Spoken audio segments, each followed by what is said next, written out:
Kia ora Canterbury, welcome to Canterbury Live on Monday the 6th of October. Well, seriously, I've basically just rolled into town and my flight was cancelled from Queenstown, so we had to take a unexpected road trip back up here, good old Queenstown and Air New Zealand, but we'll move briefly along. But last night, wasn't it great? The Rabbitohs won. It was a brilliant win, and crikey, Sydney can certainly put it on the NRL, the entertainment, an amazing event. So well done to the underdogs, the Rabbitohs. It was a great game. Well, coming up on today, a man that is well versed in rugby is Sir John Kirwan, but happily he's here to talk about his wonderful new book, Stand By Me. And we find out about Festa that's hitting Christchurch. I talk with Jessica Halliday. But first up, there is a series of lectures that are happening at the University of Canterbury, and here to discuss his one for tomorrow night is Associate Professor Lance Jennings. How are you? I'm fine, thank you very much. And you are a world authority, you're probably a bit modest to say, but a world authority on influenza, aren't you? Well, influenza is one of these fascinating viruses, and we are all affected by it. And so what I'd like to do tomorrow night is communicate some of the interesting aspects about this virus, the H and N's about this virus. We read in the newspaper the hemagglutinin, or we see in the newspaper the H1N1 virus and the H3N2 virus and the H7N9 virus, and you know, people do not really understand what the H's and N's mean. So what I'd like to do tomorrow night is just explain what the H's and N's stand for in the context of the influenza viruses. Yes, some people get confused by the word flu, don't they? I've got the flu. A simple thing like that. Influenza is a serious disease and much more serious than the common cold. Exactly. It's usually associated with a fever, rapid onset fever, muscle aches and pains, and sadly some people do die from it. Well, that's right. And you finally said about that it would be called the alphabet soup of influenza. You're going to call, maybe the lecture could be called that tomorrow night. So what can we expect when we come along to see you, Lance? Well, you can expect an explanation of what the H and N's mean, the importance to the of these subunits on the surface of influenza virus in terms of the evolution of the virus, right. What the H1N1, what the H3N2 virus means, where are these H7N9, the avian influenza viruses coming from, so the importance of these subunits, the evolution of the influenza virus. But also in the laboratory, Canterbury Health Laboratories, we are diagnosing influenza in patients in the hospital and in the community. And we use the genes that code for these antigens, the H and N antigens, for diagnosing, detecting these viruses in people. And of course for carrying out surveillance so that we know where these viruses are in our community over the winter months. Of course, these H's and N's are on the surface of the virus, and when the virus infects us, our immune system responds to them, and we develop an antibody response to them. So they're important in terms of protection against virus infections. And of course, we use these H's and N's for producing seasonal influenza vaccines. So what can we do to prevent influenza and the H and N influenza? Can we do anything? The best protection against influenza is to receive a seasonal influenza vaccine, which is composed of these surface subunits of the influenza virus. What do you say to the people that say, no, we shouldn't be doing that, we shouldn't be putting, having this every year? What do you say to them? Influenza affects New Zealanders annually. We have 350 people die on average from this virus annually. A large number of people, varying numbers from year to year, admitted to hospital and clog up our hospital wards over the winter season. Absenteeism from the school and workplace during the winter, a large proportion of that is associated with influenza infections. And in Canterbury at the present time, we've still got influenza circulating, causing problems, and unfortunately some people being admitted to hospital and intensive care, and having to go into intensive care. So the best protection against this is to receive a seasonal influenza vaccine. It's not perfect, but that's the best we have at the present time. And hopefully tomorrow night too, I'll also be talking about some of the new innovations. They're looking for the holy grail of influenza vaccines, a universal influenza vaccine that protects not only against the viruses that are circulating, but the viruses that might circulate, the avian viruses or other pandemic viruses that might circulate in the future. And do you meet with your colleagues regularly worldwide, or do you connect, you know, through the beauty of Skype and things like that, just to talk about, you know, the different factors of influenza? Well, I chair 2 international groups, and one is a group called PACI, which is an Asian Pacific Alliance on Influenza, and that's focused on education. And we've set up influenza foundations in a number of countries, and from India through to Korea. Largely to identify key opinion leaders so they can go back into their own countries and educate their clinicians and policymakers about influenza. And then, yes, there are regular conferences, and the most recent one I've been to has been in Latvia, in Riga. It's a European scientific working group on influenza, focused on influenza, but not only the science of influenza, but also on educating policymakers about influenza and bringing them up to date. So there are a lot of innovative meetings that are going on with influenza specialists and others globally at the present time. So Lance, how can you educate these policymakers? Because, no disrespect, but it's not a sexy thing to talk about, is it? And probably one they don't want to talk about. So how do you actually push yourselves forward to actually be heard? A number of things you can do, and that is present the evidence, present information on what other countries are doing, what the United States are doing, what Canada's doing with their programs, and use those as models, and of course keep saying the consistency in terms of the information that you're giving. Influenza is a serious disease, and a vaccination is currently our best protection against it, and providing that the evidence around that is the best way to influence not only policymakers but the public as well. It's great. Well, let's get back to the lectures. It'll be in room C2 at the university. Now, the entrance off Clyde Road, and it starts at 7 o'clock tomorrow night, Lance. That's and it's correct. a gold coin donation. So if you are interested, I encourage you to go along to Lance's lecture there. And there is some other lectures that will be happening as well, and we'll touch base with the other associate professors. Well done. Thank you, Lance. And there'll be plenty of time for questions. Great. Good on you. Well done. Stay with us. After the break, we catch up with Sir John Kirwan.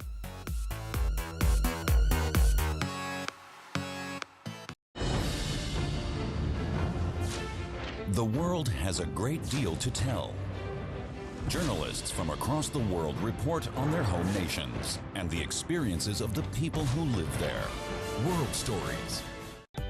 Looking for that perfect gift for a loved one? Wanting to add some vibrance to your home, or just looking to brighten up your workplace? No matter the occasion, the Hitching Post has something for everyone.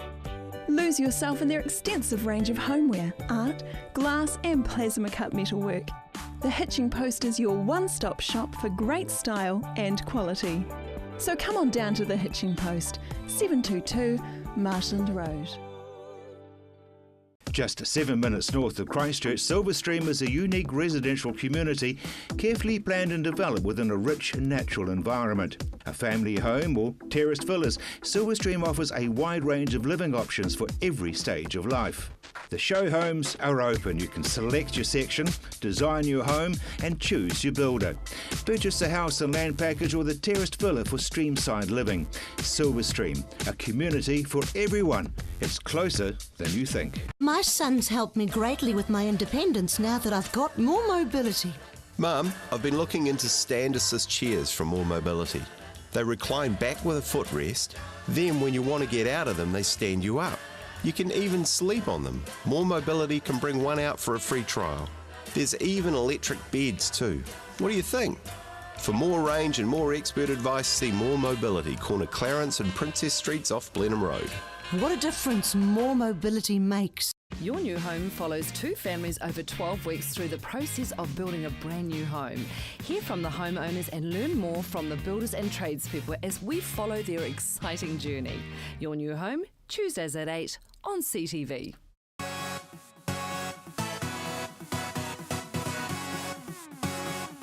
Well, here he is, Sir John Kirwan. Pleasure to meet you. Lovely Thanks so to be much. here. So cool to meet you. Yeah. And I was just showing John, and this is very funny, it's very retro, but 1992, and it's an autograph copy. Blonde hair, grey hair. You got the whole song people look going on now. Bit of a You're a bit change, skinny bit of there, a change. but you're just saying there's a lovely... That was 20 kilos ago. It's a few more years than that too, but aren't we all? But it's actually lovely in here from your dad, Pat, and it's quite amazing that he obviously, how things would work out for you and how symbolic you are now, but as a true team man and as an inspiration to others, and I think that pretty sums you up, isn't it? Yeah, Dad, Dad's not with you. us anymore, you know. No. But still, they live on through us. Yeah, they do. But the inspiration to others, I mean, with your first book, All Blacks Don't Cry, did you have any idea what you would start off by actually coming out and being honest with everyone? No, it was the scariest thing I've ever done in my life. So I was really, really concerned that it was going to wreck everything I'd built. My rugby, being an All Black. But it was so bad in there, in depression, that I decided that if I could help one person, then it would be all worthwhile. So I had no idea, and the other night I was having a bit of a bad day, I was sort of in my own zone, and I was walking around the supermarket and sort of, you know how you do. Had to pick up something on the way home, and this woman stopped me and said, "Can I give you a hug?" And I said, "Wow. Yeah, you can, that'd be fantastic." That is and she just said, cool. "I'd like to say thank you." And so that's incredibly humbling, and it's a real honour for me to sort of have those moments in my life. It's really special. That's right. Well, and we've been very lucky, actually, of late, the last couple of months, we've managed to have quite a lot of talk about mental health on the show, and it's been quite a pleasure. Even Mike King was on as well. I mean, this is it. You started the ball rolling. Just goes with a better pun, but it's true. Yeah, Mike's fantastic. But the interesting thing about your environment down here is that you've been to hell and back, and being stoic and someone else is in a worse situation than me is a very nice thing to say, but the reality is it's really traumatic, and the stress and trauma that the whole city's been through, you need to be really aware of your mental health. It's a really important part. I think the first thing after the earthquake is probably the physical loss, and then the stuff you can see and touch, but the mental side of it is huge. And, it is. And there's a lot of healing to be done and a lot of awareness, and it's okay not to be great. I think they're really important messages. Yeah, well, your latest book, Stand By Me, I love it. I mean, I have, a teenager in the house, but, people always tell you that your children, your school years are the best time of your life. Everything's cool. You don't know what it's like. You don't have to work, it's great. It's easy, isn't it? Yeah, well, it's not. Yeah. Look, I think when I started out with this book, because I'm a parent and I'm scared, that's what I started out on. Because if any of my children have a tendency to have what I had, I want to be able to parent for it, so it's not, they don't fall into the same problems that I have, so they learn how to cope with it and it's acceptable. So I started out with hoping to have this book that would give me some tools. But the title is actually the biggest thing. It's sort of Stand By Me, and that's what we need to do. And I don't think we understand the environment and the new world that they live in. Yeah, dead and right. Yeah. that was the interesting thing for me, because I think the generational difference between our parents and us wasn't as big as what it is now, and what our kids go through. Yeah. And this was really just a whole lot of different stories with experts involved, like Elliot and Kirsty, that have just said, well, if you see these signs, it's okay to step in there. And one of the biggest lessons I had is I went into a group of school kids and I went, "Up, G." And they went, "Ooh," awkward, And I said, well, okay, so if I can't say "up, G" and "hard" and, all those words that you guys use. Sick. Sick, man, sick. That was sick. So anyway, I go, okay, so when I get home from work and I say, "How was school today?" "Good." Oh, yeah. Love that, yeah. And, what'd you do today? "Not much." And, the career advisor, how'd that really go? "Too many questions, Dad." And I said, so how am I going to communicate with you guys and get the headphones off and get you to put your phones down and stuff? And they said, well, the interesting thing is you walk in from your day's work and you want to be Dad. We might not be ready. Oh, gee, that's a bit deep, isn't it? Floored me. Yeah. And they said there's three things. We need to know that you really love us. We need to know that you'll be there when we need you, not the other way around. So when we're ready to talk to you, we'll come and talk. and you need to be able to listen and not what I've termed reloading. So your kids are talking to you and you're reloading, thinking, I need to give the parent answer here, you know. God, this is like a confessional. Yeah, okay, it's like deja vu. This is a bit scary, but yeah. So those are the most important things to learn. So identify each individual, really listen to them, don't judge, and don't have an answer, because they don't want your answers. They just want to be listened to. And then if you can help take them on the path, that's what they want. So it was sort of, wow, I'm doing a lot of things wrong here. Yeah, I'm thinking it too. I'm ticking up there. Hey, we've got to go shortly, but I just wanted to just write to everyone that we've got a book to give away. Stand by me. All you need to do is call through to Marianne 03 3777 033. But for parents out there that they're really struggling to get through the challenge, and especially, I'm not saying girls don't have it as well, but boys, they get very insular. What's one piece of advice just to get the ball rolling with them, to have that conversation? Be really open about the conversations. Don't be scared of them. Really talk about them. Let them know that you understand and you're there, and then don't judge. And the scariest thing about what I said before was, I've got to drop everything and listen when they're ready. Can we do that? And that's the real challenge. So I spoke to my kids about it, and I said, look, I need to be there for you, so you can text me anytime if you want. I've had a conversation since by text, of which I got the information through. So I think just step in and step up if you need to. If you're worried and you're thinking they're spending too much time in the room and it's not normal, step into the void and just really ask the hard questions. Be a parent. Yep. Yeah, that's it. Stop being the mate. You do have to be the You've got to be the parent, and our job is to make sure that they're okay. And so have the hard conversations, and if you can do that, and if they know you're there ready to listen, and when they do come and talk to you, they come and sit next to you sometimes, and we carry on. Yeah. Because we're being in our relaxed mode, because we've come home from work, we've asked the 4 questions no one's spoken to us. But just be really aware that when they're ready to talk, really nail into it. Thank you, John. It's been an absolute pleasure. We could talk about this. It's definitely a fascinating conversation, one that I'll probably need to have a bit better next time with my children.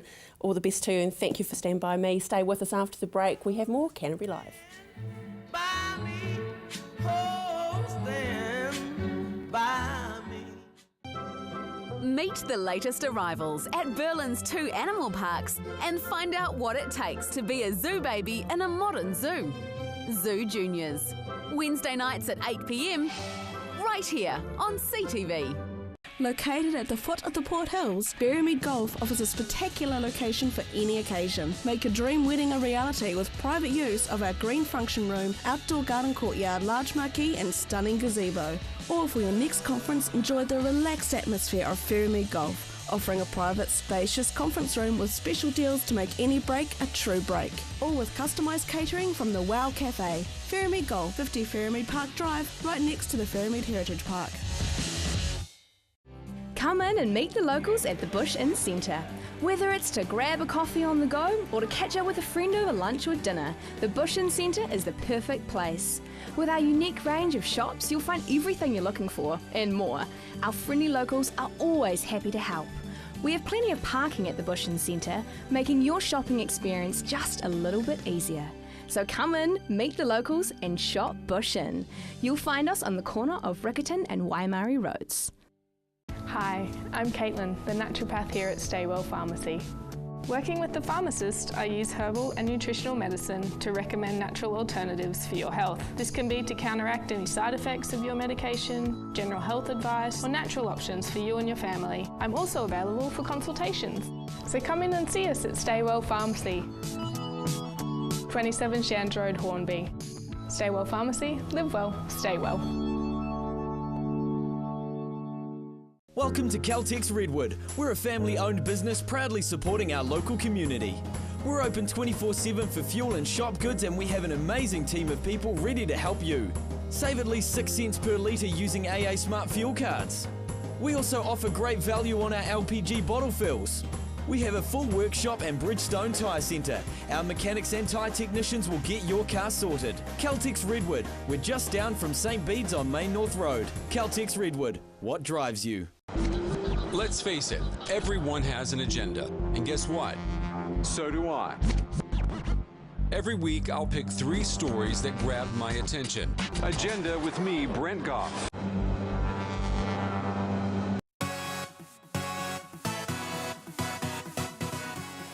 Well, on a totally different plane now, we are heading to the arts with Jessica Halliday, who is the director, wait for it, Festival of Transitional Architecture. Whew, that's a big name badge you have to wear. It sure is. We prefer to use Festa, just because it's easier. It's cool. Yeah. So tell us, what is Festa then, Jessica? So Festa is a weekend celebration of all that Christchurch is now known for, which is its creative activity on vacant sites. And we have over 30 events in our program and a big headline event that will transform Christchurch over Labour Weekend.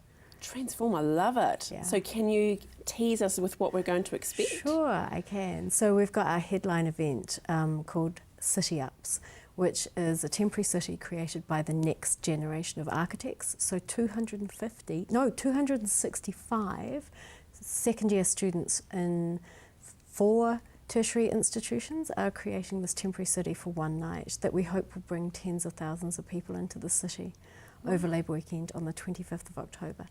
So that is, they're working at an enormous scale, like the scale of a building. So in fact, the scale of 13 buildings. So this temporary city will activate the central city. There'll be a whole heap of things to do, bars, cafes, a night market.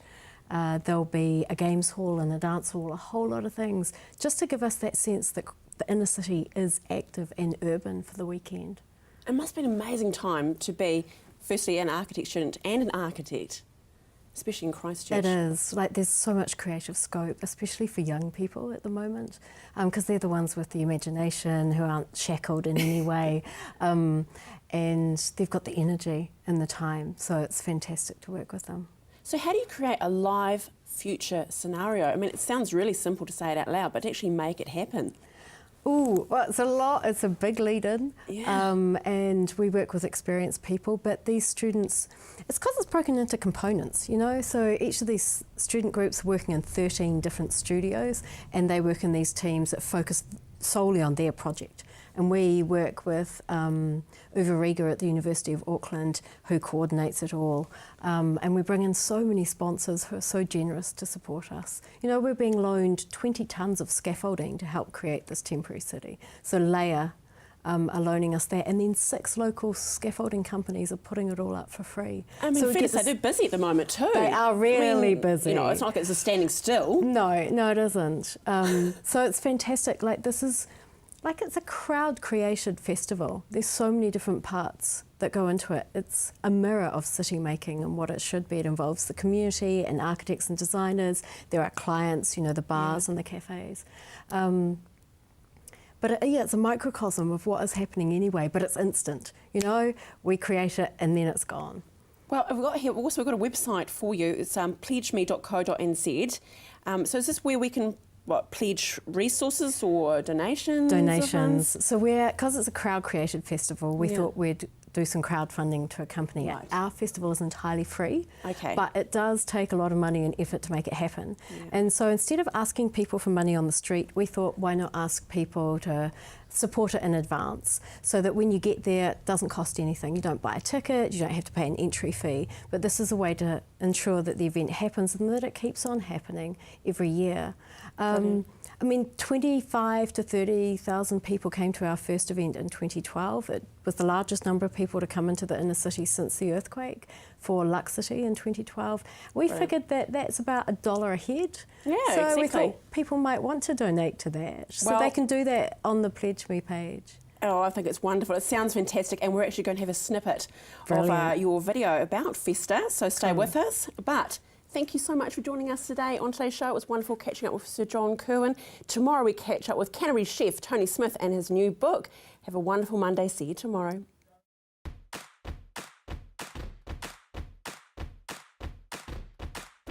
Hi, I'm Jess, and I have one of the most rewarding jobs in the whole of New Zealand. I'm the director of Christchurch's Festival of Transitional Architecture, also known as Festa, and I get to work with hundreds of people who, for one night in October, make Christchurch feel like a city again.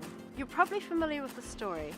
4 years ago, Christchurch endured a series of major earthquakes, and as a consequence, around 80% of our inner city has been demolished. And after 4 years, only 10% of the rebuild has been completed.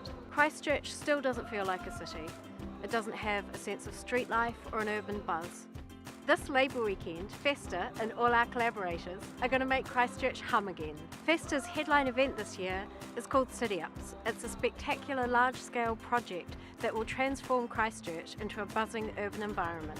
City Ups is Festa's big extravaganza. 250 local and Auckland-based architecture students are working together as Studio Christchurch.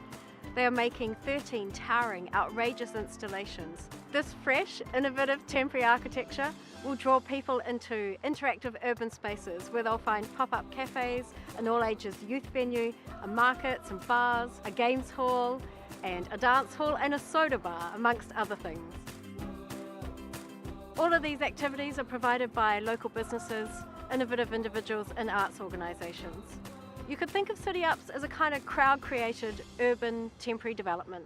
Festa's worthy of support. They've done a lot of good things for the city in these post-quake years, and I mean, we need some colour and life and activity and vibrancy in the city, and they deserve support of local businesses especially. I'm a huge fan of the projects that have been, and it's a really great project to be part of. A nice time to bring heaps of people into the city and kind of have a city as it could be. We want tens of thousands of people to repopulate the heart of Christchurch during City Ups. With around 85% of our budget covered, we still need to raise $25,000 to make City Ups happen. The money raised will make City Ups the best and biggest urban scale free public event the city's ever seen. The stuff we need might not be that exciting, but it's really important that we make it happen. And the Festa crew, who bring it all together. With Luxity, we created history by bringing an estimated 30,000 people into the central city. That was the largest number of people to return to the central city since the 2011 earthquake. And last year, thousands turned up for the Canterbury Tales Carnival to dance in the street with Free Theatre's giant puppets. People's strong and enthusiastic response to the past two Festa events has inspired us. It's made us want to do it all over again. City Ups and Festa are for the people. We're a free and authentic event that's absolutely of this time and of this place. Because it's a crowd-created festival, crowdfunding is the perfect way to raise the money to get it over the line and make it happen. So do it. Help us build City Ups. Help us make this a successful free public event by making a pledge. We have a bunch of rewards to offer you, from access to a VIP toilet during City Ups to getting your name up in lights. And for a really big pledge, we can give you a bird's eye view of the city of the future. In addition, your pledge will mean you get the one reward that really matters, the one that makes me do it. For one night, we will, together, make Christchurch feel like a city again.